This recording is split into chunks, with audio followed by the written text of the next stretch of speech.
आपसे चर्चा करेंगे उच्च रक्तचाप अर्थात हाई ब्लड प्रेशर की। उच्च रक्तचाप क्या होता है, इससे बचाव और इलाज के लिए क्या करना चाहिए, ब्लड प्रेशर को सामान्य बनाए रखें, इससे संबंधित बिंदुओं पर हम आपसे आज चर्चा करेंगे।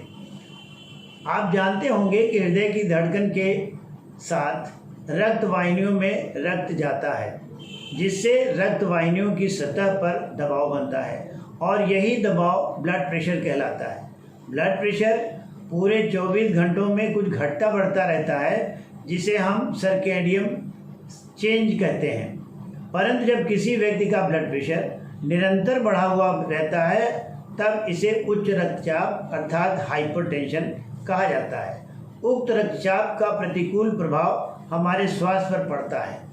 कुछ जोखिम या रिस्क फैक्टर्स देखे गए हैं, जिनके कारण हमारा रक्तचाप सामान्य से अधिक हो जाता है और अधिक रक्तचाप ही हमारे स्वास्थ्य के लिए हानिकारक होता है, जिसकी चर्चा करना आवश्यक है। मुख्य जोखिम यानी रिस्क फैक्टर्स हैं हमारी आयु। बढ़ती आयु के साथ रक्त वाहिनियों का लचीलापन कम हो जाता है और उनकी सतह पर कोलेस्ट्रॉल जमने लगता है, जिसके कारण रक्त वाहिनियाँ सख्त हो जाती हैं और रक्तचाप बढ़ने लगता है। दूसरा प्रमुख कारण रिस्क फैक्टर्स हमारी फैमिली हिस्ट्री है। अगर हमारे माता पिता या एक या दोनों लोग उच्च रक्तचाप से ग्रसित हैं, तो उनके बच्चों में भी उक्त रक्तचाप यानी हाइपरटेंशन की संभावना अधिक हो जाती है। अगला कारण भोजन में नमक का अधिक सेवन करना और भोजन में पोटेशियम की कमी, इससे भी रक्तचाप बढ़ता है। भोजन में वसा और तैलीय पदार्थों के अधिक सेवन से भी ब्लड प्रेशर बढ़ता है। इसके अतिरिक्त मोटापा अथवा शारीरिक व्यायाम की कमी से भी हमारा रक्तचाप बढ़ता है। तो आगे बढ़ते हुए अब हम यह चर्चा करेंगे कि हाइपरटेंशन यानी उक्त रक्तचाप से होने वाले स्वास्थ्य पर दुष्प्रभावों के बारे में। सामान्यतया या शुरुआती वर्षों में हाइपरटेंशन के कोई लक्षण नहीं होते, इसीलिए इसे साइलेंट किलर कहा जाता है। उक्त रक्तचाप के कारण हमारे शरीर के विभिन्न अंग जैसे हृदय, मस्तिष्क, गुर्दे और आँखें आदि प्रभावित होते हैं, जिसके कारण लोगों के हार्ट अटैक, स्ट्रोक यानी पक्षाघात, अंधापन और गुर्दों की खराबी हो जाती है। इसलिए यह अत्यंत आवश्यक है कि उक्त रक्तचाप की पहचान यथाशीघ्र हो, ताकि हम अपने को स्वस्थ रख सकें और इसके दुष्परिणामों से अपने को बचा सकें। कुछ रोगियों को उक्त रक्तचाप के कारण सिर दर्द, चक्कर, थकान, कमजोरी, दृष्टि में कमी, कानों में सनसनाहट या मतली, उल्टी जैसे लक्षण मिल सकते हैं।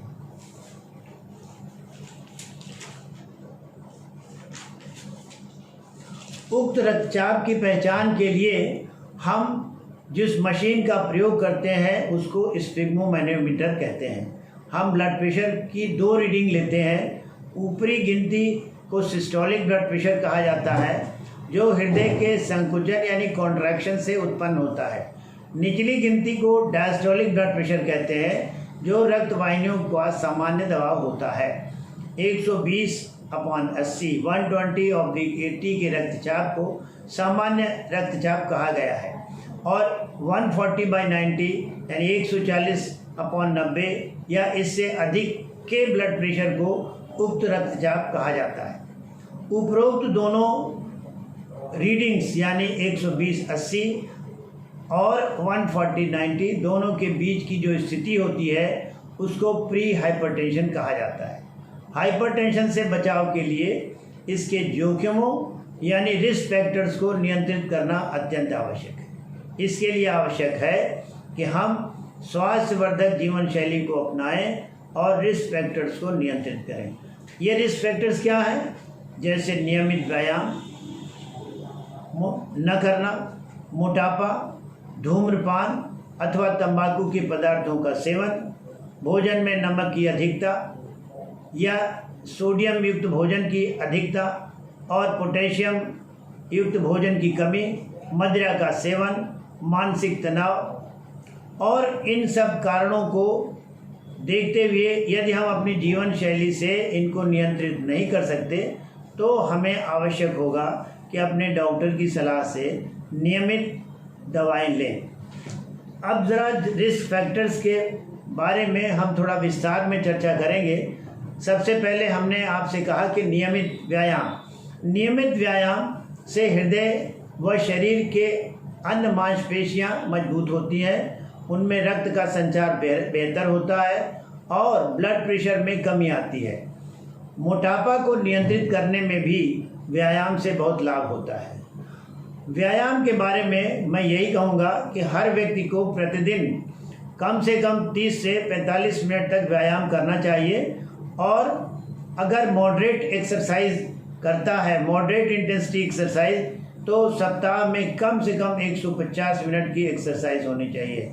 ये एक्सरसाइज गतिशीलता वाली यानी डायनेमिक एक्सरसाइज हो सकती है, रेजिस्टेंस एक्सरसाइज हो सकती है, स्ट्रेचिंग एक्सरसाइजेज भी हो सकती हैं, लेकिन डायनेमिक एक्सरसाइज कम से कम 30 से 45 मिनट प्रतिदिन करना उचित रहेगा। और डायनेमिक एक्सरसाइजेज में हम प्रायः कहते हैं टहलना, जॉगिंग, साइकिलिंग, स्विमिंग आदि आदि। इसके अलावा जैसा हमने कहा कि हमें अपने स्वास्थ्य वर्धक संतुलित भोजन को लेना चाहिए। अच्छे स्वास्थ्य के लिए भोजन में नमक की मात्रा हम कम रखें तथा होल ग्रेन फूड, सब्जी और फल की अधिकता का प्रयोग हो तथा सैचुरेटेड फैट्स जैसी वसा या तैलीय पदार्थों का प्रयोग कम करें। हमें प्रोसेस्ड, टिन्ड या जंक फूड से भी बचना चाहिए।